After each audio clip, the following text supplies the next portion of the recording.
guys, welcome back to Seattle. I'm Alicia, also known as AK47, and I host this podcast, which is Loopin' About. And this is really just my knitting journey. I'd like to thank all of you that have joined me along the way or have just found me. Thank you for hanging out on the couch, doing some knitting, maybe drinking some coffee and tea with me as I show you the progress on my needles. It's been a pretty busy week. So you've probably heard us mention on the podcast that we go to a retreat in June, which is called the Zombie Apocalypse, and that's hosted by the Stockinette Zombie podcast, hosted by Amy and Megan. And they have us out to their hometown, which is Rochester, Minnesota, and we hang out for 4 days. Well, there's a knit-along that's associated with this retreat, and it starts in January, and it goes through June. So you have 6 months to just knit through your stash. Preferably, they want you to be knitting out of your Zombie Apocalypse stash from the marketplace from the years that you've attended. I've attended 3 years now, so I had a good stash. I'm making my way through stuff. The deadline is coming up, so I decided that I needed to clear some stuff off the needle. And because of that, I started having quite the collection on this couch, and Liz was going to be out of town, and I thought, this is just enormous. I need to podcast and show this stuff so I can start wearing it, for one, and two, remove it from the podcasting zone, which is also part of my house. Yeah, so that was a necessity. So I'm here by myself this time, and I'm just going to kind of show you what's been going on. I recently picked up my scrap blanket again, which this segment I like to call thesis knitting. So my thesis is the 10-stitch blanket, and that's by Frankie Brown. And the whole time you have just 10 live stitches, which is quite handy. So I use a US 3, and I keep it on one of the short DPNs. So really all you need is 2 DPNs, or you could probably, this is probably a good use for those really short needles that you could use for sock, but a lot of people find them too fiddly for that. So the 8-inch Addies or whatever brand you use, this might be a pretty clever idea to use with a short circular. And then you'd only have one needle all the time in your work, which would be quite clever. Well, let's see, the last time I saw you, I was putting in this guy. So the first one since I saw you was the leftovers from the shawl that I made for Annetta last year, and that was the Boo Knits, what was it called? Morticia. So I did a fingering weight one in this Madeline Tosh light, and it was called Logwood. So that's a purple. It's a purpley blue. I don't know if you're getting the true color of it, maybe a little bit. And then I moved into this green, and this green came from a swap. I have no idea what it is. You'll notice that I have some ends going on over here. I do the clasp weft, which is a technique in weaving that I learned in the Bifrost cowl that I made a couple years back, and I now use it anytime I use fingering weight. Actually, I used it again in the last shawl I finished, which was a gleam. It was a DK weight, but it was garter, and it hides really well in garter. I don't know if you can tell, but you hold double pretty much at these intersections. And then when you're done, you just snip the end as close to your work as possible. Because what you've done is you've been knitting in your end for up to 9 stitches or longer. It really depends on how long you want to do it. I think you have to do a minimum of 5, but I do about 8 or 9. And then since it's already tucked in by your knitting, you just snip it off. So there's no ends to weave in, is what I'm trying to say, in this whole construction. Well, after the green, I started in on Sean's sweater scraps, because as you recall, which I just finished 2 episodes ago, I had about 3 grams, around like 3 to 7 grams left of each of the colorways. I barely won the chicken that I was playing. That yarn chicken almost got me. So I have I've knit in all those ends. So this is Plucky in the Fisherman's Wharf colorway. This is Three Irish Girls in Marco Polo. Another Three Irish Girls is the Speckle. Let's see if I can move that end. It's that Speckle, and that one's called the Ants Go Marching. And then that's followed by another gray, which is Dire Wolf, also by Three Irish Girls. I tried to get all the Three Irish Girls together, which it did. This one is Three Irish Girls in Capture the Flag, this guy. So it's another speckle, but it's mostly blue, where that speckle was mostly white. Yeah. And then nearing the corner, I got another piece of Plucky in there because I was holding all these fingerings double. So I had 2 scraps of this of about 3 grams. And so that is again Fisherman's Wharf. And then I just got to the end, as you can see. That's where it's the clasp weft. So I end in a loop, and then I just put the next one through and make a loop, holding it double until I get to the end of it when I knit that first row. This is 716, and I don't know what that colorway is. I got that from Annetta, and it was part of her souvenir pack that she won during the drawing. And so all my blues were from my souvenir pack, and I didn't have enough to make the sweater, and I actually didn't have enough of this colorway. This is the colorway this is the end of what I had, and then I had to break into a new one, which was given to me by Becky. So thank you guys so much. Your ends are now in my blanket. So it's getting pretty big. This is the short side that you're seeing across the top. I'd say it's probably a baby blanket size at present. Stash Dash is going on. So when Stash Dash ends, I usually just bind this off at one of the corners, weigh it, and say it's done. And then decide the next year if I want to take out the bind off and add more to it. So that should be 400 grams by now. It's a good hefty weight. So the last time we talked about this, I was trying to get past my last self-striping from the previous row, which for me was that guy. This is the last self-striping in the row before this last perimeter. So now I want to do an entire perimeter of just self-striping. And I'm going to be digging into my Desert Vista Dye Works, which she has a year-long knit-along for socks. And I have participated in 18 months, which means I think I have 15 colorways, maybe 14 colorways, because I didn't have any left over from Baby Beluga, which is really sad, but I got 2 pairs of socks out of it, and pretty tall socks for both my mom and I, but I had to throw some contrasting heel, cuff, and toes into mom's. But in the end, I barely made it through the sock without running out of yarn, and so I didn't have any scraps for the blanket. And then 3 of the pairs of socks that I made for the knit-along were out of scraps. So that wouldn't count as a colorway, right? Because I used 3 to 4 different colorways to make those socks. So I have probably 14 distinct colorways that I'm going to put into the blanket now. And I saved 1 repeat of the color striping of each colorway, except for Baby Beluga. So that's up next. I'm really excited.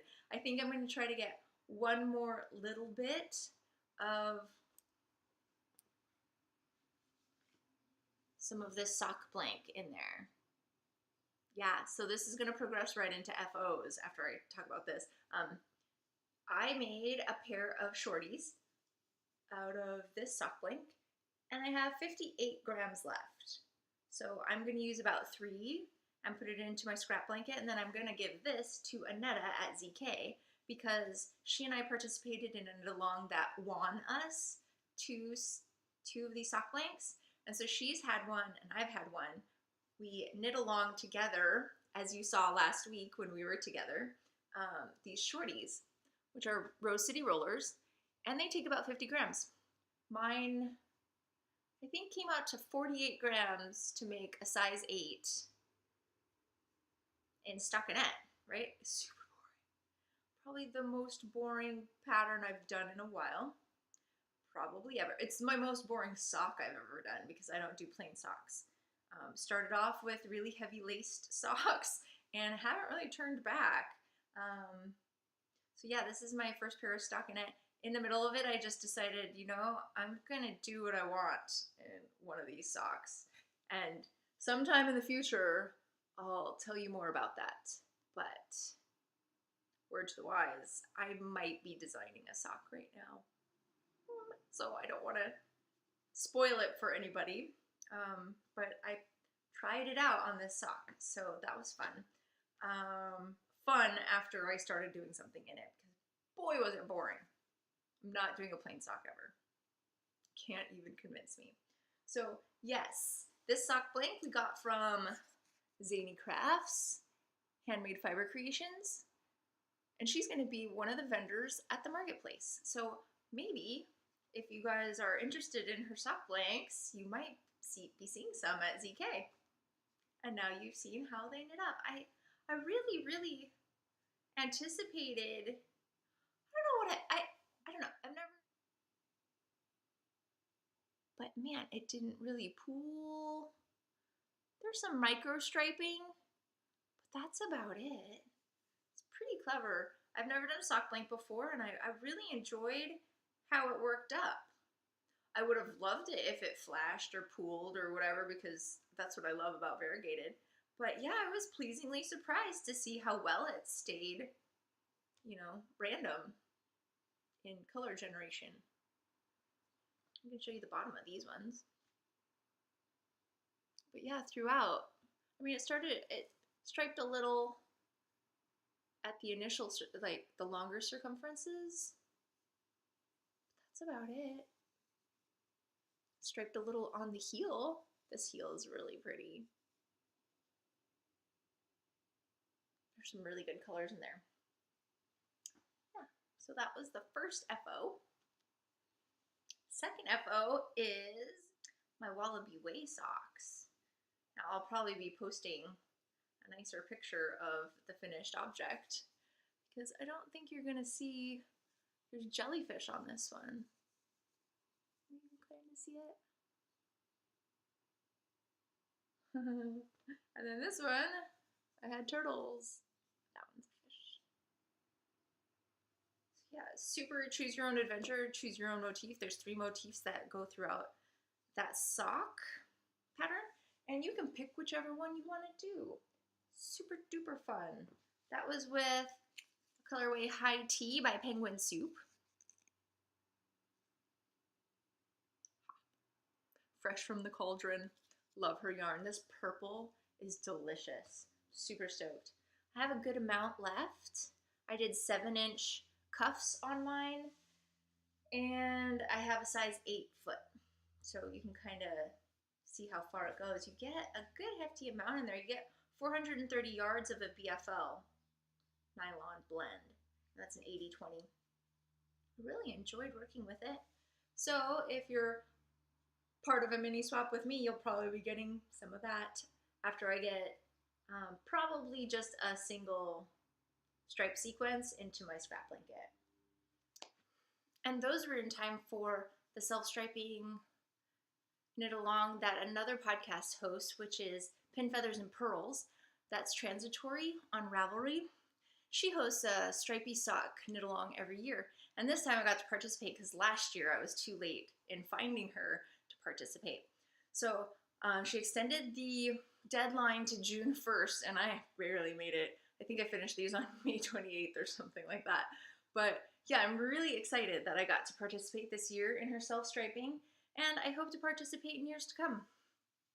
Really enjoy her podcast if you guys haven't checked her out yet. She's out of Calgary, Canada, and she likes to game, video game, and yeah, I just find her to be quite delightful and fun to watch. So that's 2 socks complete. Well, you might chalk that up for a 3rd sock complete because I did this while I was away from you guys. I think this took 4 days. And if you can handle being on US 10s and holding, gosh, I think it asked for super bulky, so this is Aran weight held double. If you can handle that with your hands and your wrists and the tension that it requires, then you could probably bang this out in a day. Both of them. Well, yeah, a pair, guys. It's not just a hoe. So, these are Mucklucks by Tin Can Knits. And it's out of their Pacific Knits book, which I purchased about 2 years ago. You know, I have a rule. If I like at least 3 things out of the book, I can justify the purchase. I've had it for 2 years, and this is the first thing I've knit out of it. So, go me? No, not really. Now that I've flipped through the book quite a bit to produce these guys, I think I might be doing the sock from their book too. It's called Torrent. It's quite pretty. I have had the idea of doing mucklucks in my queue and in my head for probably ever since I bought the book, so a couple years now. And recently I've noticed in the winter time, if I'm sitting at the kitchen table for long periods of time and my feet are on the floor, which is wood floor, I find that my heat is draining really fast out of my feet. And so I'll be sitting there and not notice, and then all of a sudden I realize my feet are numb.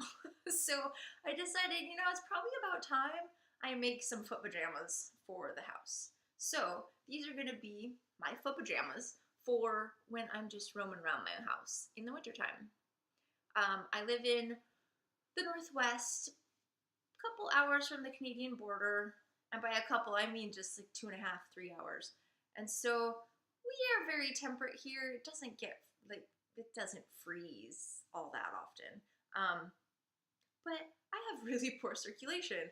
I'm Polynesian, so I think I just prefer being in warmer climates, to be honest. I think my fingers and hands just forget to circulate the blood it needs to keep warm. So I'm going to be wearing these. This is Aran held double, and I used Debbie Bliss Rialto Aran held double for this, and you'd probably recognize it from May, the May pullover I made a couple months ago, and that was an Andrea Mowry pattern.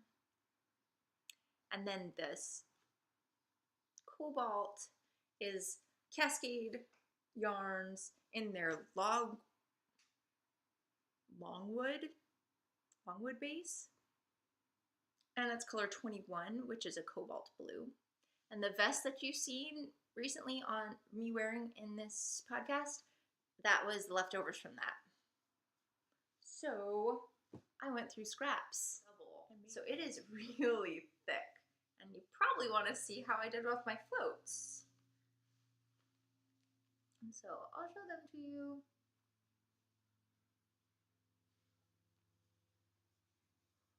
Isn't that fantastic? I had a good amount of fun with this.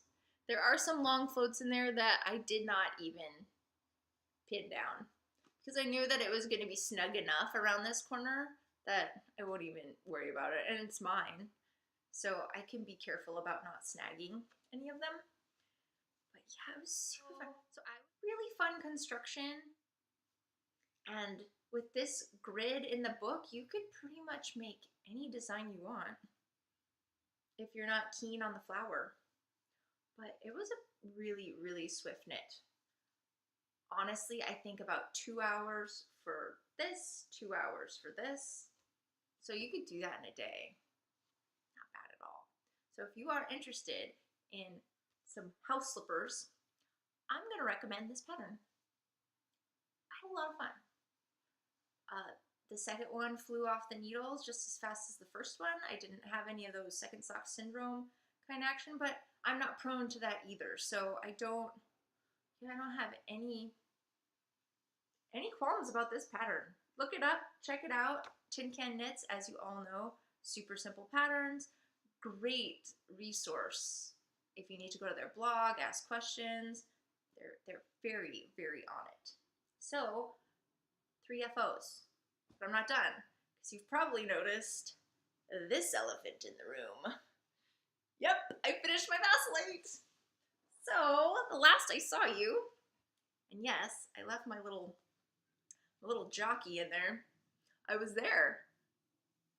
And I had about 2 repeats still to do. So I got all that done since I saw you last. I did not take this with me on the Kentucky trip, so I've just been working on it here in Seattle. And it is good sized. I think it was supposed to be 72 inches long. It's probably, well, it's my arm span.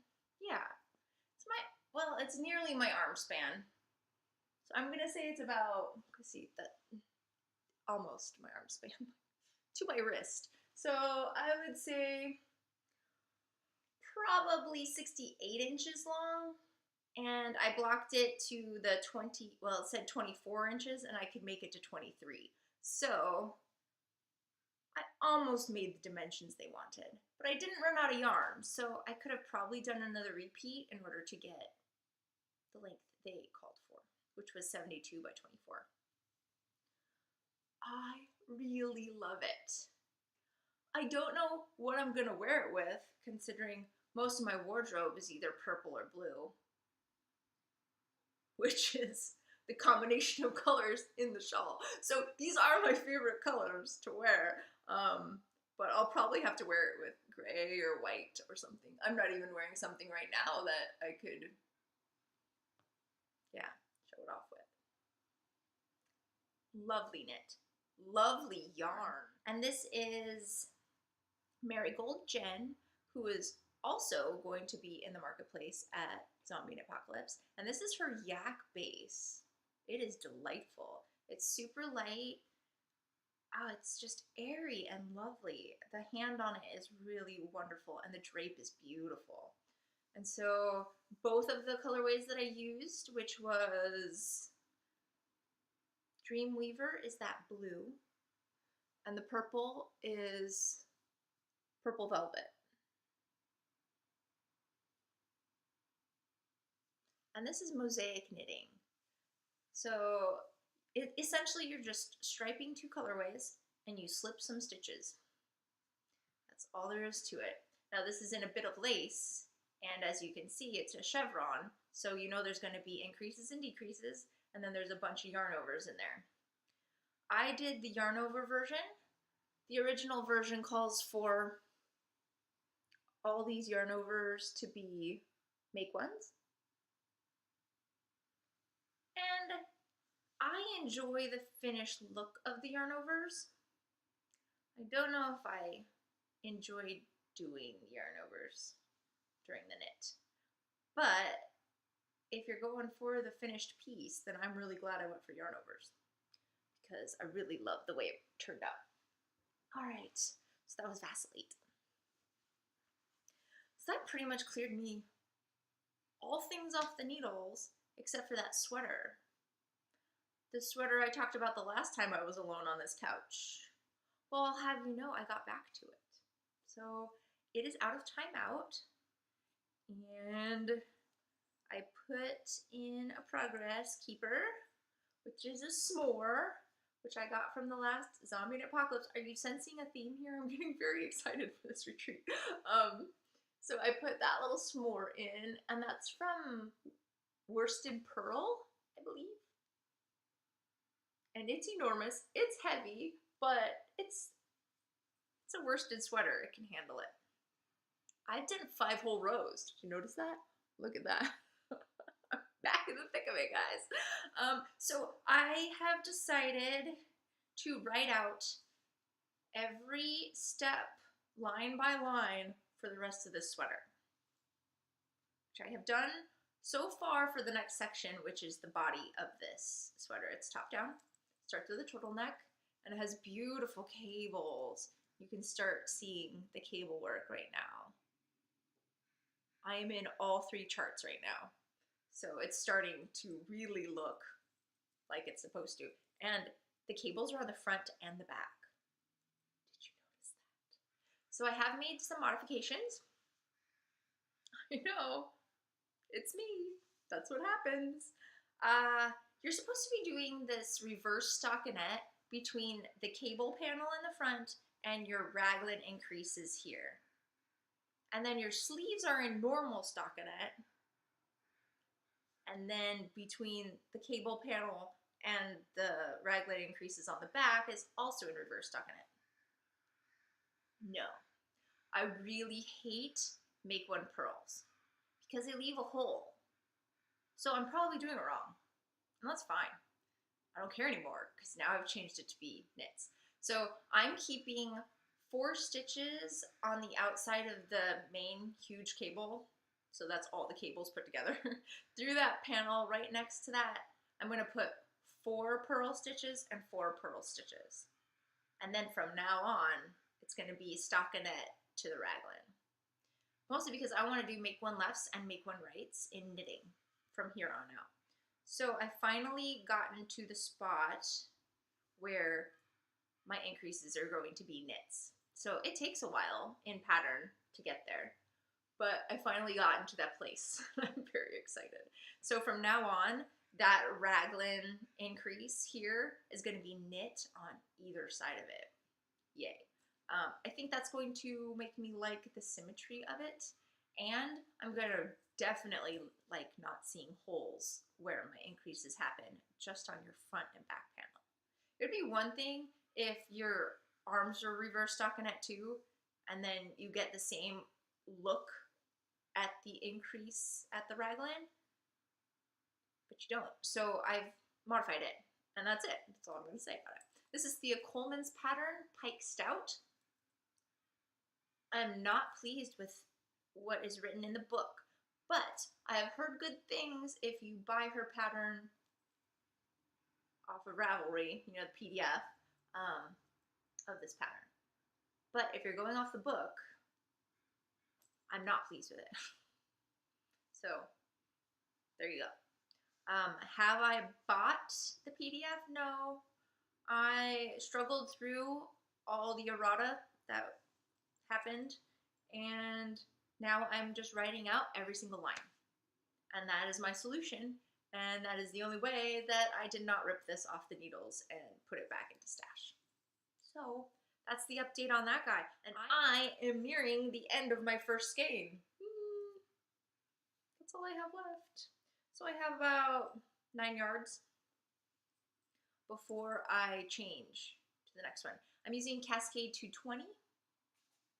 So that is the 100% proving wool, which means I could spit splice at each end of skein, but I haven't decided yet.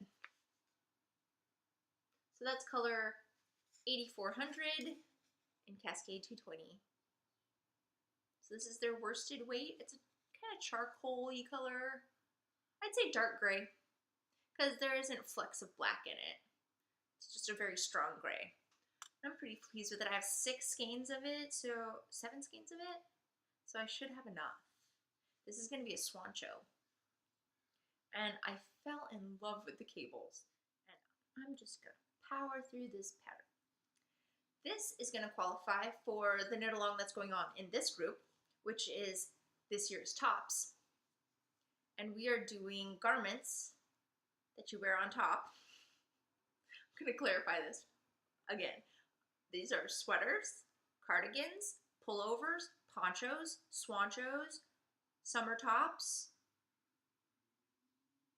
baby sweaters. These don't have to be for you. Ornaments. I saw an ornament recently that was a little sweater and it had a stormtrooper on it in color work. It was amazing.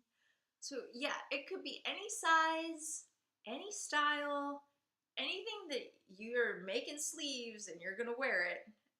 I've said okay to ponchos, and I know some of them don't have sleeves, but poncho, swancho, sweater, anything you can wear as an upper, no shawls, will qualify for this knit along we're doing. Now there's a couple other ways to participate with this knit along too, because maybe you just don't like to make garments. That's okay. Liz and I, which is the co-host that's not with me right now, have a list of things we're trying to make this year. So whatever we've been working on this year, you can use the yarn we're using, or you can use any pattern from any of the designers we're using and just make anything you want. Doesn't have to be a garment. So right now I think we have a pair of gloves in there that were made out of Plucky, and last week or last quarter I think we also had a hat that was made out of Plucky. Really, I mean, you got Cascade you're working on, throw it in there. These would qualify because this had Cascade yarns in it. But mine don't count for entries. So yeah, and it would count because this was the leftovers from the sweater I made earlier in the year, which was Debbie Bliss. So any Debbie Bliss, anything that I listed off in the blanket I showed you, because that was from this sweater that I made for the husband. So that's Plucky 716 and 3 Irish Girls, mustache yarn, and what else has been used? There's a list out on the active thread in the chatter within the last like 5 posts that will tell you what's active right now. So go ahead and go out there, check out what everybody else is doing. We've had 14 finished objects already this quarter. So you guys are just banging them out. And I haven't even posted mine, which will be 15, because I'm scolding myself that it's not allowed to be shown anywhere until the ends are tucked in. Which I have started and posted it on Instagram, just to keep myself honest. I got the entire striping of the body and the hood tucked in right now. So what's left is arms.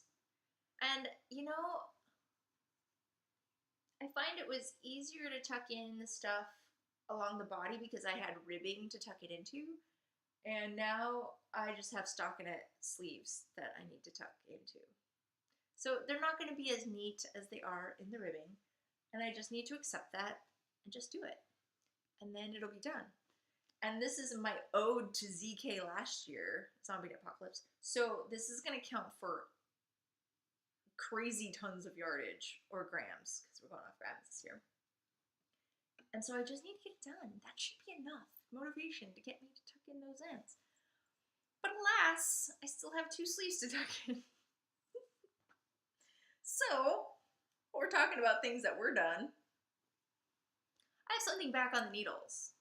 This is from November of last year. I finished this shawl, and I had put in a second colorway. Well, I took that second colorway out and decided I'm just going to finish this off with the original plan of just this one skein. So this is the Skyamson shawl. Shawlette. Yeah. And I got this from an LYS, the pattern from the LYS tour in 2016. It has a beautiful toothy edge that also has some yarn overs in it. I'm gonna have to block this out more aggressively this time, which is fine for me now because now I'm gonna pick it up and knit it again. I have probably 6 more rows of yarn that I could put into this. So I need to figure out where I am in the pattern, which it looks like I'm probably in the part of a tooth right now, and just finish it off at the end of that tooth. So I should only have 6 more rows. I did take out all the orange, and I have yet to wash it. So fresh off the needles, the orange that used to be in that shawl. And this was Pediboo in a sport weight. It was significantly heavier than the O-loops, which is Weasley Boys, that I was using here. So it really gave it weird drape at the end, adding it in. Do you like that pooling? It looks like an eyeball. Yeah, it was super fun. Garter, and then kind of like the hitchhiker, but add yarn overs in those teeth. So it was a nice little variation. It was a free pattern at the time. It's not free anymore, but during the tour it was. And I have about this much left to get 6 more rows. So wish me luck. Yarn chicken, always my favorite. and hopefully that will be another FO. And this is something that, for those of you participating in the Stash Dash 2018, which goes on all summer long, you can rework a finished object to become a new finished object and get the yardage of the entire thing. So all the knitting I have to do is this little ball, and then I get all the yardage from this guy. That is probably the 5th or 6th year that Stash Dash has been going on, and that is hosted by the Knit Girls, and they're a podcast out of Mississippi, and they've been podcasting for 7 years. Amazing. So if you haven't checked them out before, I think you should. They're quite entertaining, and a lot of what they knit has pretty much ended up, well, maybe not a lot of what they knit. Some of the things that Leslie knits, I have done. So I keep an eye on Leslie's knitting for sure. They do a lot of Desert Vista dye work socks, so for a while I was participating with them with that. And my foundation paper piecing, the sewing that I've been doing this year, was rooted in Leslie as well. So I've definitely grown as a baby quilter because of Leslie. And yeah, you should really check out their podcast. I'd be surprised if you haven't. They've been around for a while, and they've got a pretty strong following. But anyway, I'm participating in Stash Dash, so that was the short of that long story. And I'm trying to get this guy back to FO status. So it'll probably be an FO the next time you see me. A lot has gone on since I sat on this couch. I have some things that happened a long time ago, it seems. So there was a fiber event in Edmonds, Washington, which is about 20 miles from Seattle. I live in South Seattle. I-5 has been under construction northbound for 2 months now, at least, because it was going on while the retreat in Seattle was happening. It took me 4 hours round trip to go 40 miles. It's ridiculous. But I needed to see Nano Stitch designs. So this is Nano Stitch Laboratories. This is 2 colorways that I picked up at this event in Edmonds that I traveled so far for. You can't see this. It's purple. Oh, it's purple. It's a beautiful purple. I'm trying to get the natural light from the window. It's not really happening. This is called Annie J. Easley, and it's their scientific sock base, which is 75% merino and 25% nylon, and there's 463 yards in this 100-gram string. So if you know me at all, you know this is my favorite base. And it's my favorite purple. Oh my gosh, it's so pretty. And this same base is called Lava Bomb. This is the second time I've bought this skein. Might have been a gift to Kim last year at CK. And this is charcoal and blue, and then it's got a speckle of teals and red. Can you see some of it? There you go. Gosh, it's so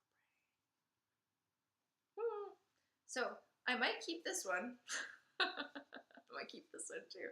Who knows? These ladies are just outside of Edmonds, or they are from Edmonds, and so I run into them from time to time. They are actually now being sold at an LYS in Edmonds too. So if you are local to the area, or you're going to be in the area, hop on over there and check them out. It's Nano Stitch Laboratory. So excited. Don't know what I'm making. I don't even think they're gonna go together because I don't know, I guess they could. There's no purple in this, but that doesn't mean it can't go together. We'll see. Future planning. My birthday happened, so that was probably part of my birthday. Yeah, that was the 12th of May that we went and did that, so we'll call that birthday skeins. I participated in the Knit 2 Together sock club from the Grocery Girls. and the Hue Logo designs. Did you notice we mentioned them in the last podcast because we got to see all her stuff in person? Okay, a lot of her stuff in person, might not have everything. But anyway, this was a mystery club that's going to go on for 6 months, and this is the first shipment. So we got the bag, and we got yarn. Speckles. Speckles are going to be the theme. So this one is called, I think it's called Money Cake. So it was confetti cake with chocolate frosting. So that's the indication of the chocolate frosting. Isn't that great? And some of that color is actually in the skein too. So when you coordinate these two as a sock, which that's probably going to be what that ends up being, is a sock, it'll coordinate nicely with some chocolate in the skein. So I'm super stoked. There's a small splash of pink in there, teal, some greens, yellow, but it's mostly white. And then this end has some chocolate and some yellow as well, and maybe some peach. So if you guys were worried, there's really not a lot of pink in there, so don't worry. I'm not rejecting it. If you watch this enough, you'll know that I hate pink, but this isn't gonna upset me at all. So I'm super stoked that I got a light speckle pink in mine, because I saw some other people's and whoo, kind of heavy on the pink. The third thing I want to show you came from Annetta. Annetta, thank you so much for sending this to me for my birthday. She sent me someone that I have been stalking on Instagram for quite a while, along with Nano Stitch. Yeah, I'm a big stalker of them. But I also keep up with Rock and String. Now, Rock and String was also at the Kentucky event that I just went to. I had run out of cash at that point when we finally got to her booth, so I didn't get the self-striping that she's known for. But I was super stoked to know that I had a speckled skein from Annetta at my house, so I wasn't really missing out on trying her yarn for the first time. All right, so colors. Can you see the purple? Oh, there it is.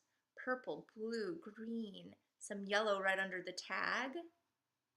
Oh, so yummy. Then there's some light gray in there as well. Oh, it's so pretty. This is her super sock base, and it's a 75-25, 460 yards in 100 grams. It says Urban Oasis. And notice it says non-self-striping because she is known for her self-striping skeins. So this is just going to be a speckled, beautiful, fantastic skein that I'm super excited about.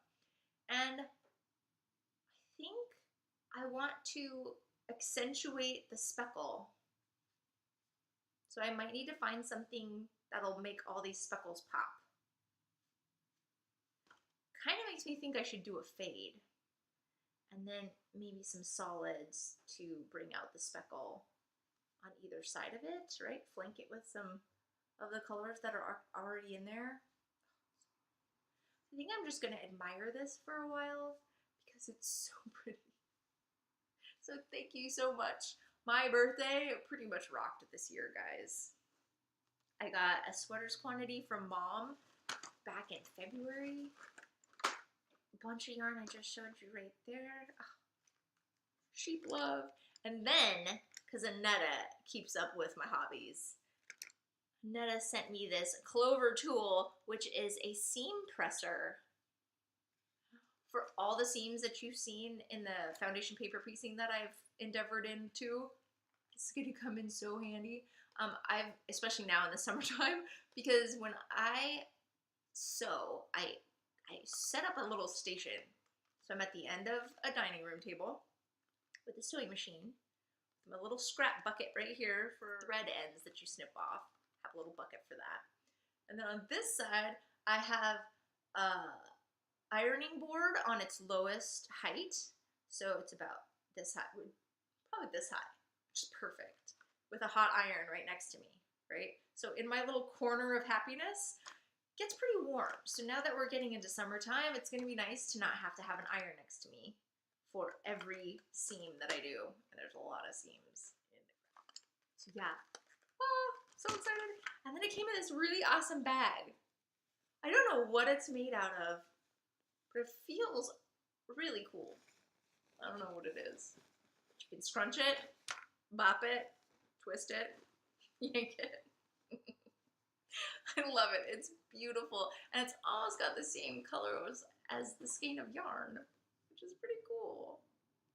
So I am pretty stoked. So I've got a new project bag for my next project. And you know what? I think I'm going to put this project in it. New project bag, already in use. So I think that comes to the end of all my content that I have on the couch. So that means I can put all this stuff away or start wearing it. So I'm super stoked. Thank you guys for joining me. And until we knit again,